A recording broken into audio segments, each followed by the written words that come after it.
Anywho, welcome back to this miserable channel.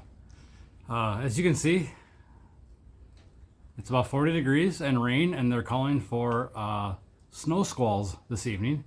So I borrowed myself an engine hoist and decided that's got to come out now.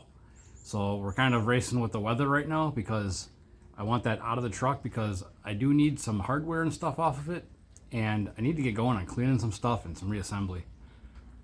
The connecting rod dilemma continues. The 6 rods that I have, they said that they can't make any more full sets until the end of summer, and they do not have 2 to replace the 2 that are missing in stock for several months. And the supplier that I got these rods from is now trying to source out the same set from another vendor. So it's on them. I do have an RMA number finally, so I can send them back finally. Kind of funny though, in one of the last emails I got, they said that Eagle sells their rods in complete weight matched balanced sets. So they need to know the weight of the rods I have so they can see if they got 2 or they can find 2. That's what I said a week ago. I needed 2 more rods to match the set that I got, and I would prefer a full set that's not dinged. So the fact that this is going on a week is comical, but we'll get past it and it'll be worth it in the end. But for now, I'm gonna get ready to gank this thing out of the motor, or out of the truck, the rest of the way, and then we'll shut the garage door, turn the heat on, and then I think it's gonna be in the garage weekend, actually a week, because I'm off of work for the next 10 days, including the weekends. But anyway, yeah, so we're gonna go on some inside work after I get that pulled.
So that really wasn't that big of a deal.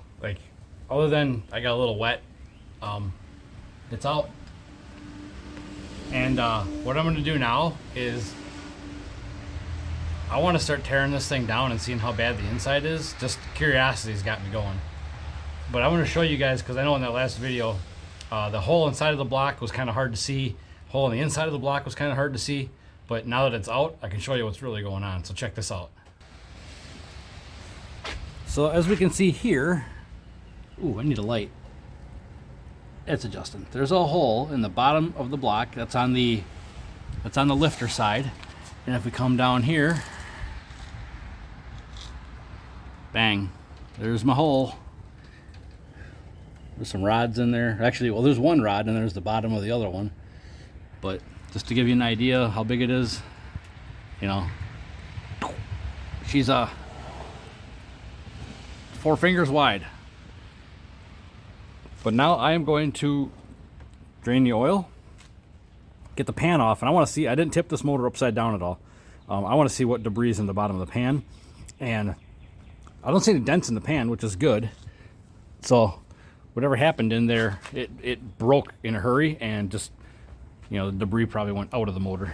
But I'm going to put you guys on a time lapse here, and you're going to watch me tear this thing apart while I listen to the baseball game. Last year, with 3 home runs and 37 driven in, he's 2 for 8 so far this spring.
Other than it looks like some sort of iced coffee kind of mixture here.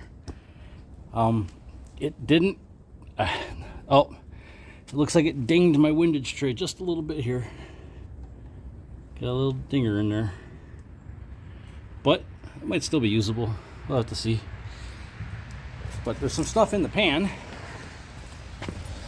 It looks like we got part of a piston. I don't need to keep that. And part of, well, that's all piston still. It's still piston, but look at this. We found part of our missing rod. So, I don't know, maybe we'll keep that.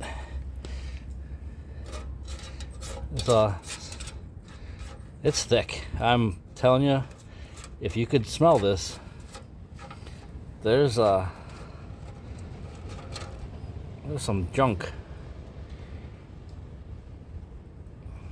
It's a lot of, I can feel that's heavier. That's mostly rod parts. I wonder if that rod actually disintegrated while it was whipping around in there. But interesting shit. So we are absolutely racing with the weather right now. You can probably see in the background here. You can just see on the camera over here. It's starting to sleet and snow.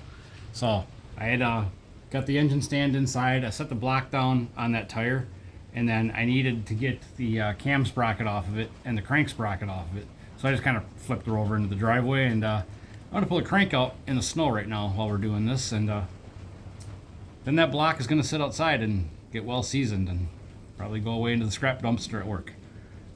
It's a shame how their life just ends after being so faithful, but it's what we do.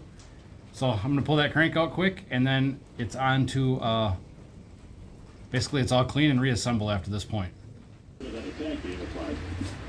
Bob Melvin has been the manager 11 years.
we are finally back indoors.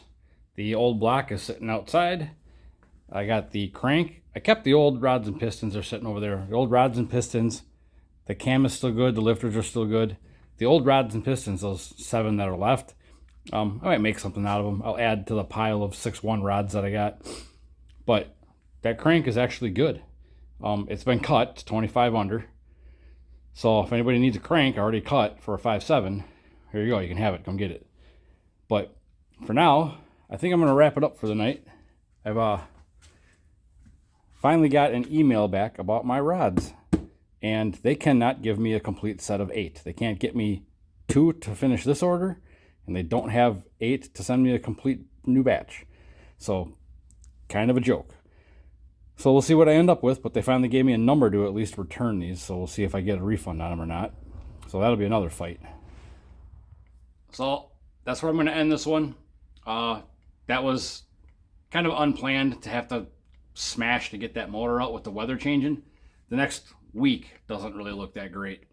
So I figured the sooner the better I get it out. Now I don't have to worry about doing nothing outside. The truck is, if I get a nice day, I can pressure wash the engine bay, clean that up a little bit. But the truck is ready to accept new motor.